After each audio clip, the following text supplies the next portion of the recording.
Entonces se lleva a cabo un consejo de guerra para decidir qué hacer con estos personajes. Y luego, ¿qué se hace? Se interviene y se dispersan. Esto es una cosa muy normal. Esta era una alianza que no podía ni debía reconstituirse más. Y por esto estos personajes se toman y se distribuyen en otras naciones, que, como está escrito en el capítulo 10 de la Biblia, ya tenían su propio idioma.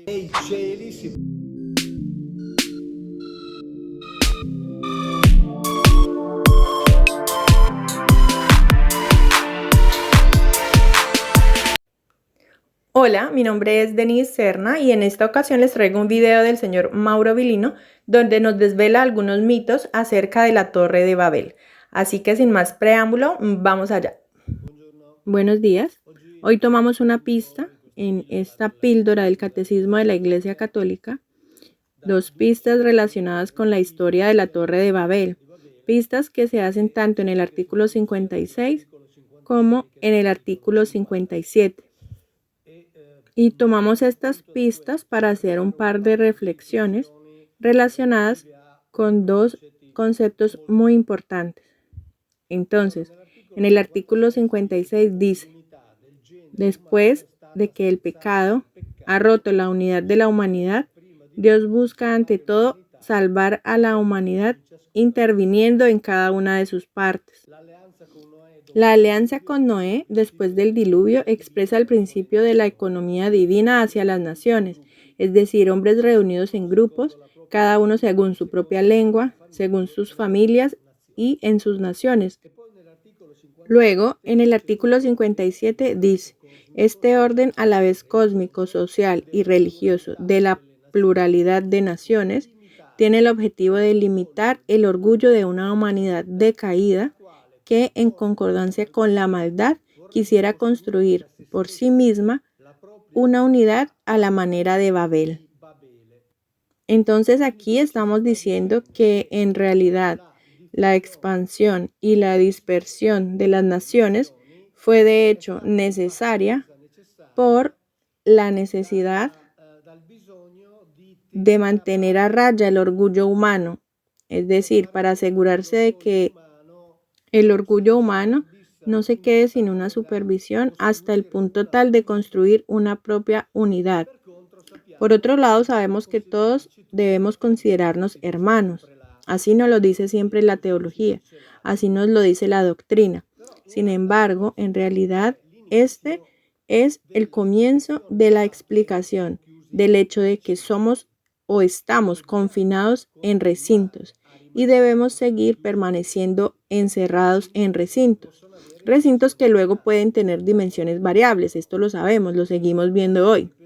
Entonces, una vez más, repito, el concepto de cómo comprender lo que está escrito en la Biblia nos ayuda a comprender el presente, porque las cosas desde el punto de vista del gobierno mundial, en esencia, parecen no haber cambiado.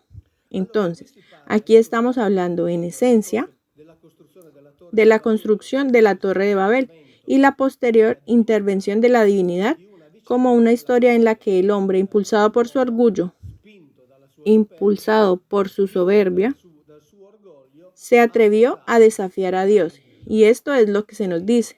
Entre otras cosas, también se nos dice que esta podría ser una, ¿cómo decirlo?, una historia simbólica, alegórica, metafórica, para explicar el origen de la diversidad de lenguas en la tierra. Es decir, Dios las habría dispersado a estos personajes, estos individuos, dándoles diferentes lenguajes para que ya no pudieran entenderse y no pudieran reunirse. Esta es la historia que se cuenta en el capítulo 11 del Génesis, el capítulo dedicado a la Torre de Babel. Pero la realidad nos dice otra cosa. La realidad bíblica, en el capítulo 10, cuando la Biblia hace la llamada tabla de los pueblos o tabla de las naciones, nos habla de los descendientes de los hijos de Sem, de Caf y de Jafet, que son los 3 hijos de Noé. Y cada vez que se nos dice, resume la descendencia y termina así. De estos vinieron los pueblos dispersos en sus territorios, cada uno según su propia lengua y según sus familias, en sus respectivas naciones. Repite esto 3 veces y luego cierra la presentación de la tabla de las naciones. Una vez más diciendo, estas eran las familias de los hijos de Noé, según sus genealogías en sus respectivas naciones, por lo que cada uno se dividió dentro de una frontera y cada uno ya tenía su propio idioma. Después de todo esto, la historia de la Torre de Babel se desarrolla. Por lo tanto, cuando los individuos, que hablé ya de esto en un video dedicado a Nimrod el rebelde, cuando los individuos deciden construir esta torre para llegar al cielo, los idiomas ya estaban dispersos, los idiomas ya eran diferentes. La división de idiomas ya estaba definida, por lo que la historia de la Torre de Babel no puede ni siquiera interpretarse alegórica, metafórica o simbólicamente para explicar el origen de la diversidad de idiomas, porque la Biblia, en la misma Biblia nos dice en el capítulo anterior que la diversidad de lenguajes ya existía. De esto no hay duda. Por tanto, la interpretación alegórica que se da de este pasaje desde este punto de vista está totalmente desprovista de justificación.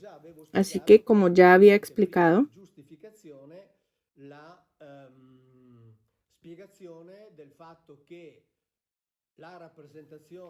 la representación de la construcción de la Torre de Babel hubiera sido simplemente un símbolo para describir la soberbia, el orgullo de la humanidad, un orgullo inconmensurable, tan grande y tan exagerado como para querer llegar a Dios. En realidad ya había explicado cómo de hecho hubiera sido ridículo inventar tal cosa, porque si querías escalar alto para llegar a Dios y colocarte al mismo nivel que Dios, solo tenías que escalar una montaña en lugar de trabajar meses y meses y meses para construir una torre de 60 o 70 metros. Entre otras cosas, hay unas tablillas que se encuentran en el Museo Británico en las que algunos parecen haber identificado esta historia de la Torre de Babel. En esas tablillas también en el Museo Británico, siempre con referencia a Babilonia, se indica que se encontró el nombre de un funcionario de Nabucodonosor que corresponde exactamente al nombre del mismo funcionario con las mismas funciones, cargos, es decir, jefe de la guardia, jefe de los eunucos, que se menciona en el capítulo 39 de Jeremías. Entonces, por decir, cada vez que se va más adelante en la Biblia, esta revela cada vez más su sustancial carácter histórico. Basta tener paciencia, pero siempre se revelan cada vez más confirmaciones textuales, confirmaciones arqueológicas de la veracidad sustancial de lo que nos dice la Biblia. Pero volviendo al tema de la Torre de Babel, en cierto punto, en el capítulo 11, luego el que sigue, el capítulo en el que ya se declaró la división de idiomas, Yahvé dice, de hecho la Biblia dice, Yahvé fue abajo para ver la ciudad y la torre que los hijos de los hombres estaban construyendo. Y Yahvé dijo, he aquí que son un pueblo y todos tienen un idioma, porque los otros ya lo habían dividido. Entonces, este es el inicio de su obra y lo que planean hacer no les será imposible hacerlo. Así que bajemos y confundamos su lengua. Los verbos están en plural. Precisamente la forma gramatical que se llama imperfecto coortativo. Estos verbos en plural obviamente generaron una necesidad de ser explicados, porque cuando queremos decir que Yahvé es el único Dios, omnisciente, omnipotente, trascendente, espiritual, no está claro por qué debería usar verbos en plural. También porque el plural majestático en la Biblia no existe. De hecho, es un concepto que no estaba ahí y por eso hay explicaciones. En la Biblia de Jerusalén, en la nota se dice que es una falta colectiva, como aquella de los progenitores. Vuelve a ser una falta que implica soberbia, una falta que merece ser castigada. Y esta unión será restaurada solo en Cristo Salvador. Por esto se da una interpretación que llega incluso hasta Jesucristo. Entonces, cuando hablamos de verbos en plural, dice que en realidad Dios había consultado a su corte, es decir, a su corte, incluso su corte angelical. Por ejemplo, en el comentario de esta Biblia hebrea se dice que Dios se dirige a la corte celestial, a la que pide consejo antes de actuar. Tanta es su modestia. Ahora, reto a cualquiera a leer el Antiguo Testamento y encontrar esa modestia de Yahvé. Encontrarás cualquier cosa menos modestia. Yahvé era un dictador que hacía todo por sí mismo. Incluso en el libro de Deuteronomio nos dice, en el capítulo 32, después de que Jacob le fue asignado a Yahvé con su familia, la Biblia dice que Yahvé los siguió solo. No había con él ningún Elohim extranjero o Elohim diferente, es decir, hizo todo por sí mismo. Cuando dice bajemos, hay que indicar el hecho de que aquí realmente se trataba de una guerra, para la cual también era necesario un consejo de guerra. Era una batalla entre diferentes Elohim y por lo tanto era necesario hacer un consejo de guerra para tomar una determinada decisión. Y por lo tanto aquí dice, Hashem, es decir, Yahvé, obviamente no necesita el consejo de los ángeles. Les consultó para enseñar que uno debe ser cortés con el prójimo, involucrándola en sus decisiones. Y que no es prudente tomar decisiones sin antes consultar con otras personas. Sería el único caso en la Biblia. Yahvé siempre ha demostrado que toma decisiones directas, dramáticas, inmediatas, incluso muy violentas, sin necesidad de consultar a nadie. Aquí se trata de un concilio de guerra. Entre otras cosas, menciona aquí en los comentarios Rashim, que varias veces ya lo he dicho, que es el comentarista judío más importante. Rashi dice que precisamente esta pluralidad indica que tomó el consejo de su corte porque, una vez más, su extrema humildad. Y sobre el concepto de humildad, ya lo he dicho, pero Rashi dice otra cosa muy importante. En este comentario dice, los hombres, es decir, los hombres que formaban parte de esa alianza que pretendían rebelarse, como ya expliqué en el otro video dedicado a Nimrod, estos hombres estaban animados por lo mismo y se decían, atención porque esto es muy importante esta frase, Dios no tiene derecho a reservarse para sí las regiones celestes, así que subamos pues al firmamento y hagamos la guerra. Es decir, esta torre iba a servir de base para subir al firmamento y luchar contra Dios. Es claro por esto que se lee que era una guerra, parte de la cual se tenía que o era necesariamente tenía que ser dada en los cielos. Por lo tanto, como dijo hace años el ministro iraquí en una conferencia internacional, los zigurats eran bases utilizadas por las deidades para ascender y descender de los cielos. Aquí dice claramente que esta que estaban construyendo era con toda probabilidad una base que se utilizó para subir al firmamento y librar una batalla o una guerra en los cielos.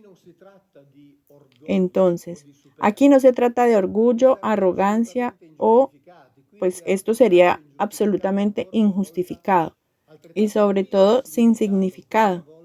Entonces, una vez más, las interpretaciones alegóricas, interpretaciones metafóricas, la interpretación simbólica de la que me doy cuenta, son necesarias cuando uno no quiere aceptar lo que está escrito literalmente. Aquí, literalmente, esta frase nos ayuda a entenderlo. Nos dice que estaban construyendo algo a través de lo cual tendrían la posibilidad de llegar a los cielos y librar una batalla en los cielos. En los cielos se dan cuenta de este hecho y se lleva a cabo una especie de consejo de guerra, que aquí se interpreta como Yahvé que consulta humildemente a su corte o con sus ángeles. Entonces se lleva a cabo un consejo de guerra para decidir qué hacer con estos personajes. Y luego, ¿qué se hace? Se interviene y se dispersan. Esto es una cosa muy normal. Esta era una alianza que no podía ni debía reconstituirse más. Y por esto estos personajes se toman y se distribuyen en otras naciones, que como está escrito en el capítulo 10 de la Biblia, ya tenían su propio idioma, ya tenían sus propios recintos en los que se gobernaban y por estos se toman y se distribuyen para que ya no puedan reconstituir una peligrosa alianza. Entonces, una vez más, entre las interpretaciones alegóricas, simbólicas y una lectura más simple y clara de la Biblia, a mi parecer, debe ser la segunda, que es una lectura simple y clara y literal de la Biblia que resulta ser mucho más coherente, mucho más comprensible y mucho más lógico, pero no en vano también mucho más fascinante porque quizás mucho más cercano a la verdad. Chao y hasta la próxima.